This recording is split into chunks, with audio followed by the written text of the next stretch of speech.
Ms. Suparna Biswas is a partner in McKinsey's Mumbai office and works with a range of financial service organizations in India and Australia. Her expertise lies in enabling banks, non-banking financial companies, and asset management companies to shape their business unit strategies, sales excellence programs, organization design, and talent capability and building strategy. Ms. Suparna recently featured in the Economic Times Women Ahead list for 2017. Ladies and gentlemen, I now invite Ms. Suparna Biswas to deliver the keynote address.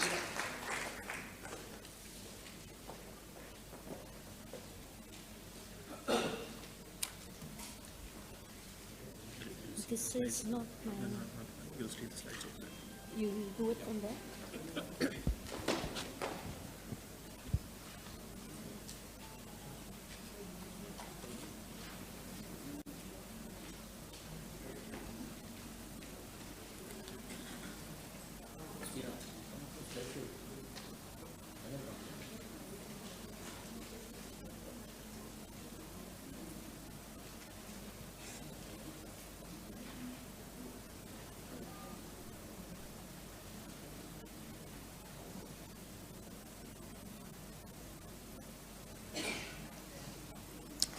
Good morning, ladies and gentlemen. It's a pleasure to be here today, and thank you to the Madras Management Association for having me here. I wanted to spend the next 15-20 minutes just sharing some reflections on the research that we do at McKinsey around women. In particular, the Power of Parity report, in which what we have tried to do is to estimate the economic value that would be added to the country's GDP if more women were to enter the workforce. McKinsey first published the global report on the power of parity in September 2015, and following multiple demands from different countries, different regions, we have now been publishing the equivalent report across different countries, different continents, and the latest report, which was focused exclusively on the Asia Pacific and in particular on India, was published last year. And this is the report that I will use to share some of my thoughts and reflections on how much progress women have already made, what are some of the challenges, and what's really the value at stake here.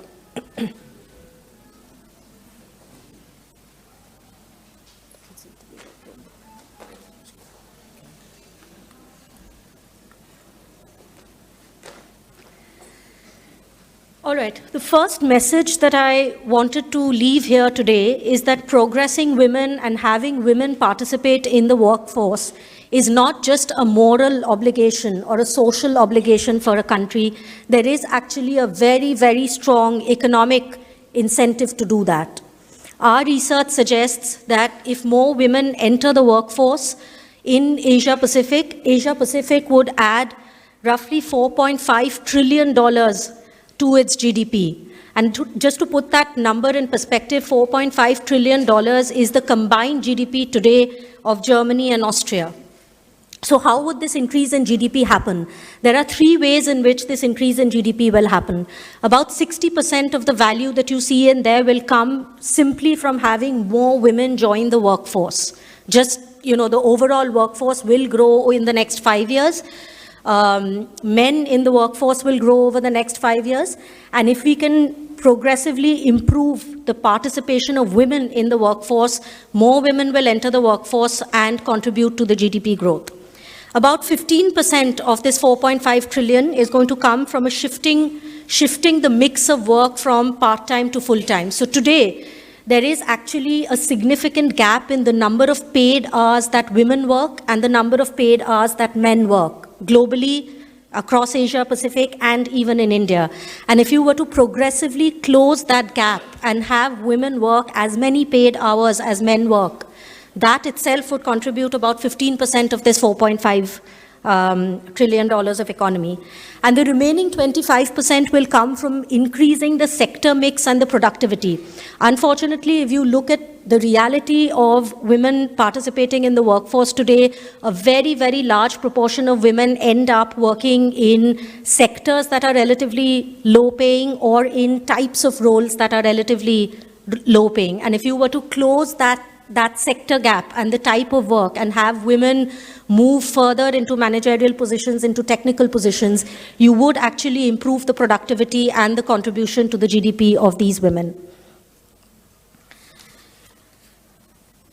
Now, while every country in the Asia Pacific is going to increase, the interesting fact is that India has the highest relative opportunity.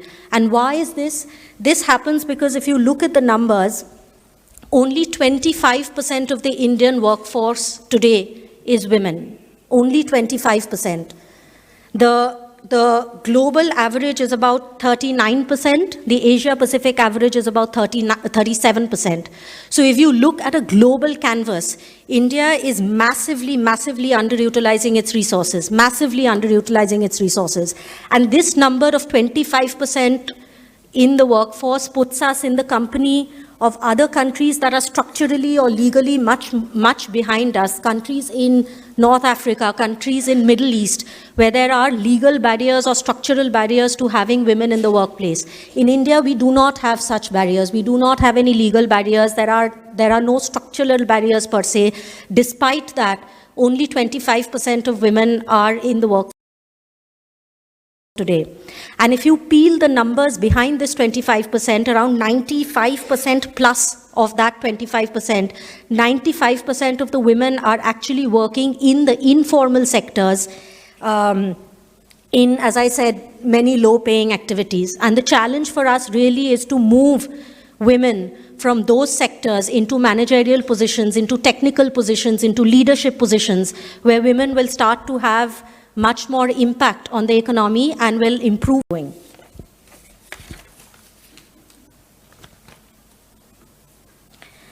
Gender equality does not only exist in the workplace. Our research shows that gender equality is equally true in societies.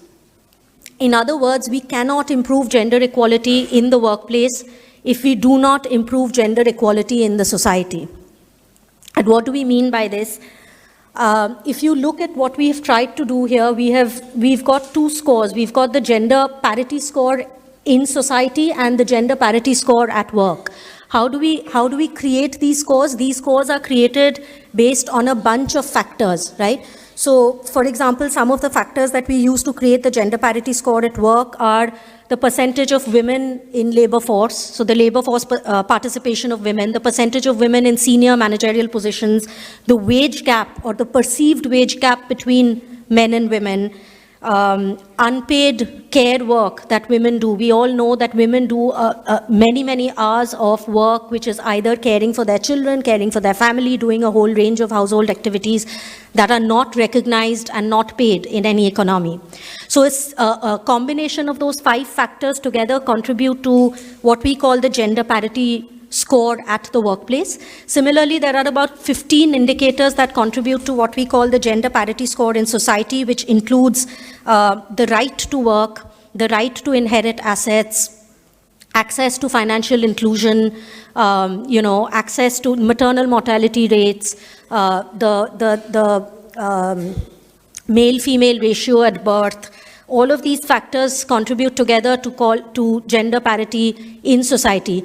And unsurprisingly, what you will find, is that there is a very strong correlation. If you see the gray arrow that's showing you the correlation between the two, they're very correlated, which means countries that have a higher gender parity on social factors also tend to perform better at work.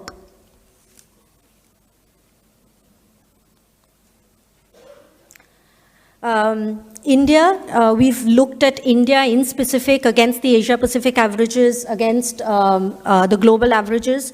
And while the gender parity score for India is about 0.3, which compares to about 0.44 in Asia Pacific, I think if you look at the global best in class, they're about 0.73. So that gives you a sense of the magnitude of distance that we have to cover.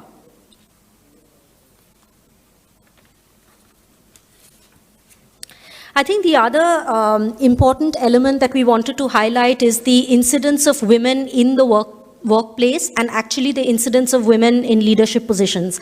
And what this funnel shows you is the percentage, the numbers that you see, all the numbers that you see are the percentages of women in that particular stage of work. So the way to read this is, if you look at all tertiary educated enrolled students, about 44% of all enrolled students in India are women. Right? That means if you look at how many enrollments are happening in graduate courses, 44% of those enrollments happen to be women. When you look at how many of those people are graduating, that number marginally drops to 43, which means it's great news, right? All women are joining graduate courses and they are actually graduating. But then comes the big challenge. When you look at the next step of entry-level professionals, graduates who are now going from college to joining work, that percentage dramatically drops to 25%. So from 44%, you go to 25%, which basically means that there's a whole bunch of women who are graduating, but they, for a variety of reasons, which could range from individual reasons to family reasons to societal reasons, are actually not joining the workplace. And the reality is, unless we can encourage more of our young girls from colleges, from graduate courses to join the workforce and to stay with the workforce, we will not be able to improve the overall participation of women in the workforce.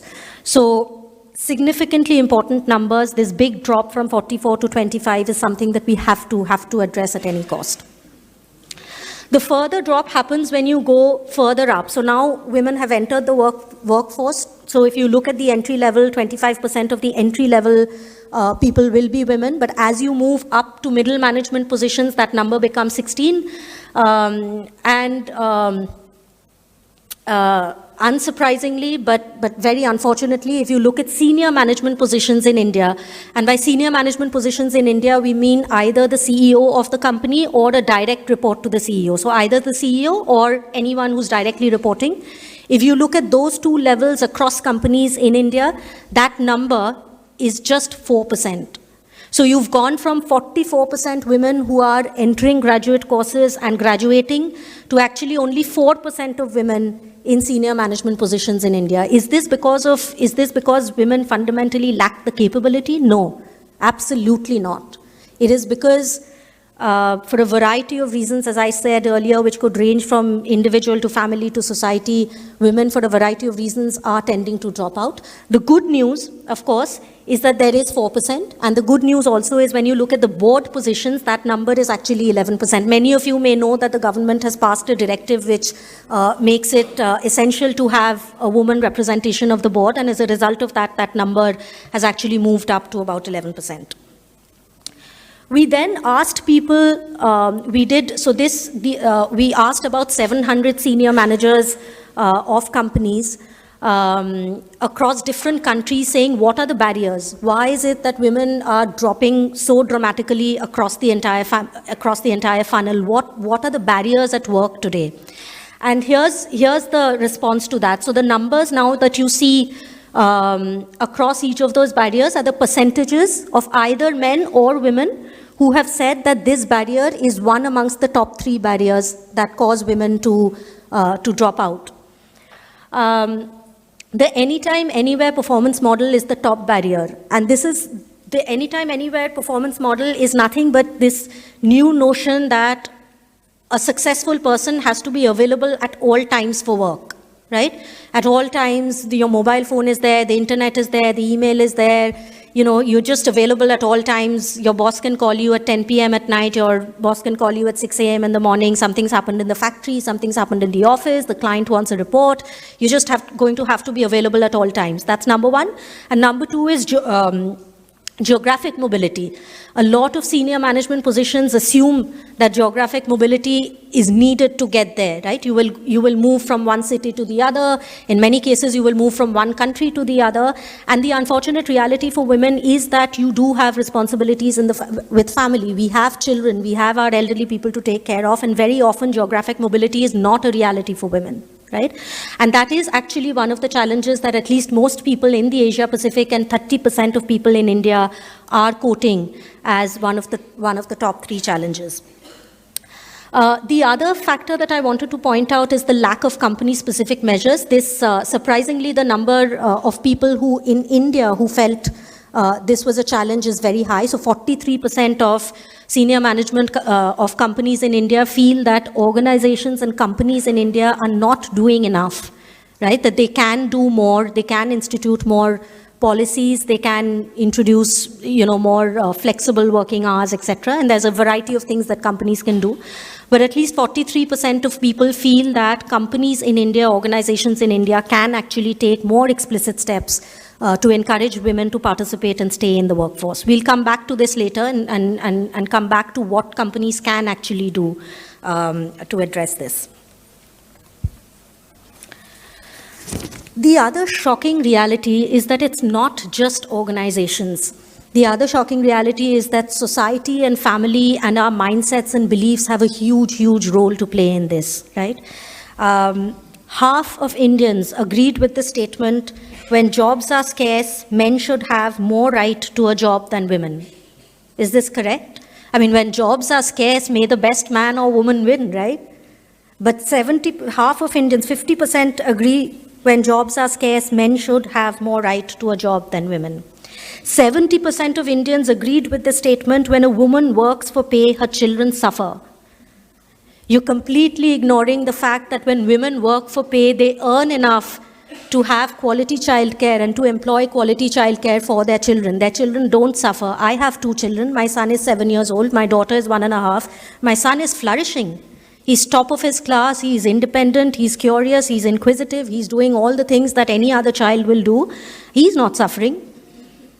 But 70% of Indians believe that if women work, their children will suffer. And these beliefs are holding us back. These beliefs are holding families back and parents back from allowing their daughters and their wives to go and work in workplaces. Indian women do 10x the amount of unpaid care work than men on an average, 10x.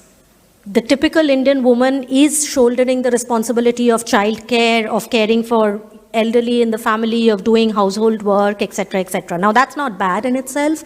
Great. I mean, women should do it, men should also do it, and a couple should share the work. But unless some of these mindsets start to change, and that change will start from us, that change will start from us as women, it will start from us as mothers, teaching our sons and daughters that this is not true, that you can have working women, you can have successful families, you can have beautiful children to raise in the society.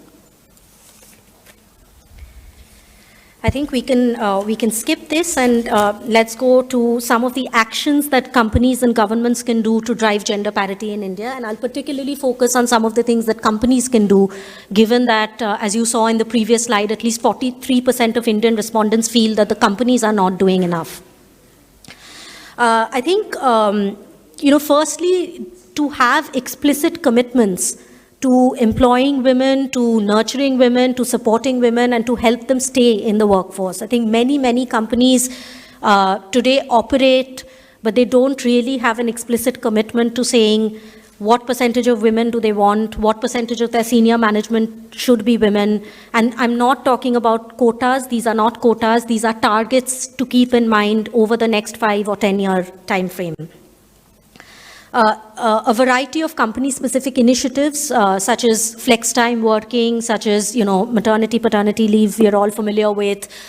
Many organizations, including our organization, allow something called the ramp-on, ramp-off model, which is 6 months before you're expecting a child and 6 months after you've come back to work, you're actually allowed to step away from the formal evaluation process, right? You step away from the formal evaluation process because that just gives you the time and the flexibility to come back to work and to adjust to work, right? So there are a variety of policies that companies can do.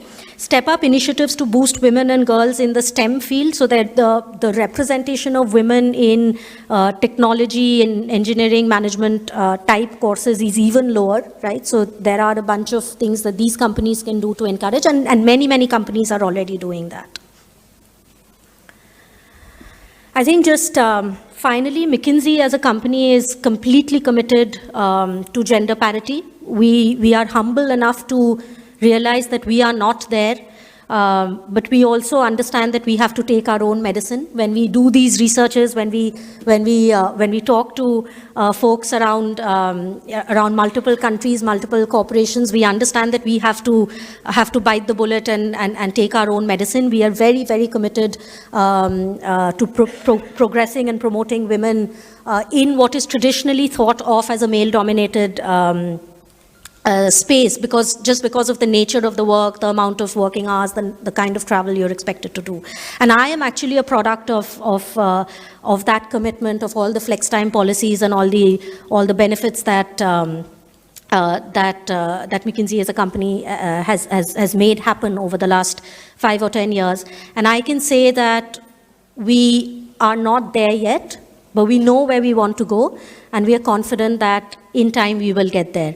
And not just McKinsey and company, but India will get there, and not just India, but Asia Pacific will get there, and we will in some time start to mirror the numbers and rates that you've seen as global best-in-class or global averages. Thank you very much. It was a pleasure to talk to you today.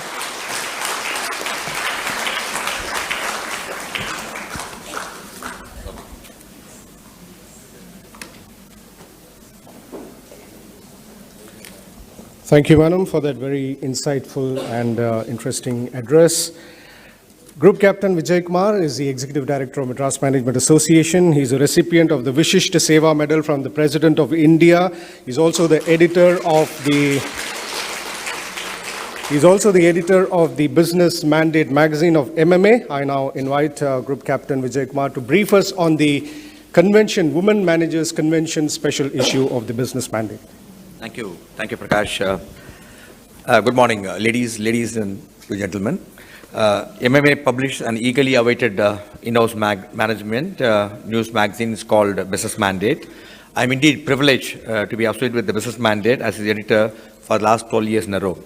The bi-monthly issue in-house magazine of MMA, Business Mandate, has a readership of about 50,000 who feature among the leading business group in South India and are also made up of dynamic medium-scale companies as well as reputed professionals from all walks of industry.